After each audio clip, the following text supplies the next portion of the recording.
آگے بڑھیں گے۔ جارِ اسرائیل نے جنگ بندی کے معاہدے کو مذاق بنا لیا ہے۔ غزہ میں خون ریزی کا سلسلہ جاری رکھا۔ صہیونی فوج نے 100 سے زائد راکٹ داغے 45 فلسطینیوں کو ایک بار پھر شہید کیا گیا۔ جنگ بندی کے بعد شہداء کی تعداد 98 تک جا پہنچی ہے۔ اسرائیل نے اسے 2 اہلکاروں کی ہلاکت کا بدلہ قرار دیا ہے، جبکہ حماس نے الزام کو مسترد کیا ہے۔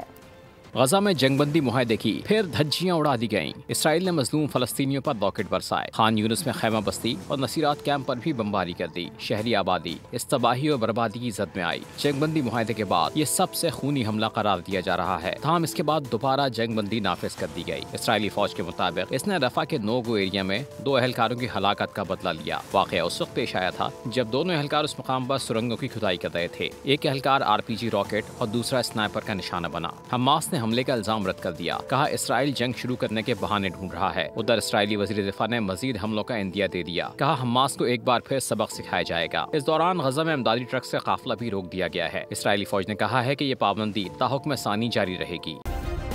سبسکرائب کریں اور بیل دبائیں تاکہ کوئی خبر رہ نہ جائے۔